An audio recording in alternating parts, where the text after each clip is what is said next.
ایک صحابی رضی اللہ تعالیٰ عنہ حضور پاک صلی اللہ علیہ وسلم کی خدمت میں حاضر ہوئے اور فرمایا یا رسول اللہ صلی اللہ علیہ وسلم میرا دل بہت سخت ہو چکا ہے، کوئی علاج بتائیں مجھے۔ اللہ کے نبی علیہ السلام نے فرمایا یتیموں کے سر پر ہاتھ رکھا کرو، اللہ دلوں کو نرم کر دے گا۔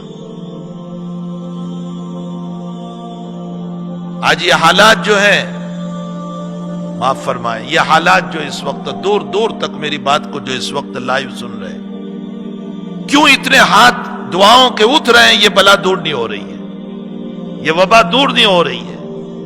ایک ملک میں بند ہوتی ہے، دوسرے ملک میں شروع ہوتی ہے۔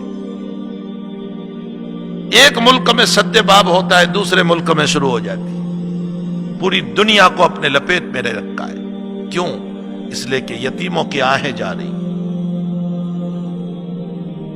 کیا شام کے اس یتیم بچے کے حالات نہیں پڑے کہ جس یتیم بچے کے ماں باپ اس کے سامنے مار دیے گئے اور اس کا مکان پورا کا پورا گرا دیا گیا، اور وہ یتیم بچہ رو کر کے اپنے آنسو بہا کر کے یہ کہہ رہا ہے کہ میرے مالک اب میری موت آئے گی تو اس صورت میں میں تیرے دربار میں حاضر ہو کر دنیا کے ظلم کو تجھے سناؤں گا۔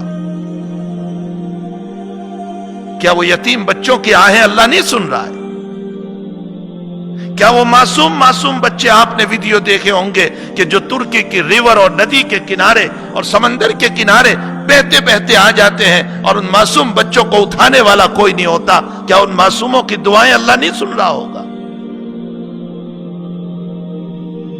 کیا وہ معصوم بچی جس کے سامنے جس کے ماں باپ اور بھائی اور بہن کو کھڑا کر کے مار دیا گیا اور اخیر میں بچی کا نمبر آ رہا ہے، تو معصوم بچی گولی لگنے سے پہلے کہہ رہی ہے میں اپنے رب کو جا کر اپنا درد سناؤں گی۔ وہ آہیں ہیں، وہ آہیں ہیں۔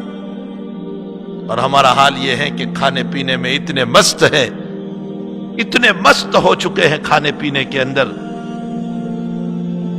کہ ہمیں افطاری کے موقع پر کوئی یتیم بھی یاد نہیں آتا، کوئی بیوہ ہمیں یاد نہیں آتی، کوئی معصوم ہمیں یاد نہیں آ رہا ہے۔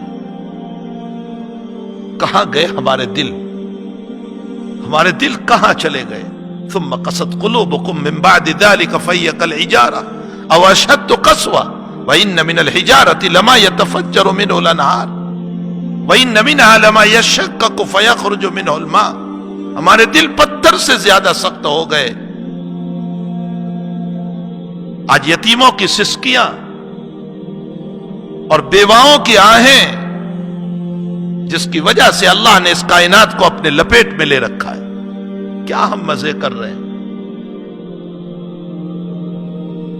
کبھی ہمیں یہ یاد نہیں آ رہا افطاری کے موقع پر کہ ہم دعا بھی کر لیں ان یتیموں کے لیے، ان بیواؤں کے لیے، ان تڑپنے والوں کے لیے۔ کہ اللہ کے نبی علیہ الصلوۃ والسلام جب مدینۃ المنورہ دلیل سمجھے، اللہ کے نبی جب مدینۃ المنورہ تشریف لے آئے تو اپنی نمازوں میں آخری رکعت کے اندر سمیع اللہ لمن حمیدہ کے بعد اللہ تعالیٰ نے مکہ کے مستضعفین کے لیے دعا فرمائی تھی، اللہم اغفر للمستضعفین، اے اللہ مستضعفین کی مغفرت فرما، جو مکے میں رہ گئے ہیں، جو کمزور ہیں، جو ہجرت نہیں کر سکتے، جن پر ظلم ہو رہا ہے، اور اے اللہ ان کو وہاں سے نجات عطا فرما، رہائی عطا فرما۔ اور پھر ان لوگوں کے نام لے کر نبی علیہ الصلوۃ والسلام نے دعا فرمائی۔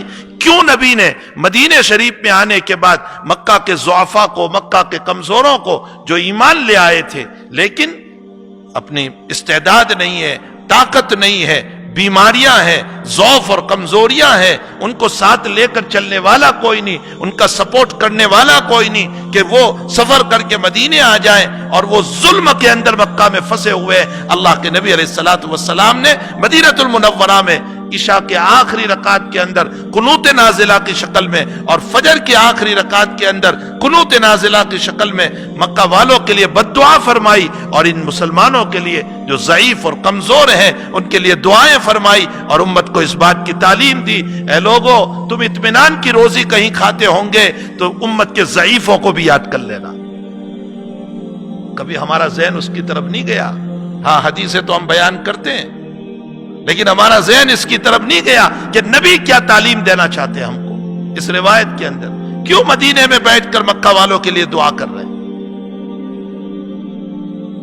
امت کو اس بات کی تعلیم دی کہ تم کینیڈا کی دھرتی پر بیٹھ کر یا تم کسی اور جگہ بیٹھ کر سکون کی روٹی کھا رہے ہوں گے اور اطمینان کی روٹی کھا رہے ہوں گے، وہاں امت میں جن پر ظلم ہو رہا ہے ذرا ان کو بھی یاد کر لینا، ان کے لیے بھی دعاؤں کے ہاتھ اٹھا لینا، ان کے لیے بھی 2 قطرے آنسو کے بہا لینا، ان کے لیے تعاون کی کوئی شکل ہو سکتی ہو تو کر لینا۔ یہ حضور پاک صلی اللہ علیہ وسلم کی تعلیم ہے۔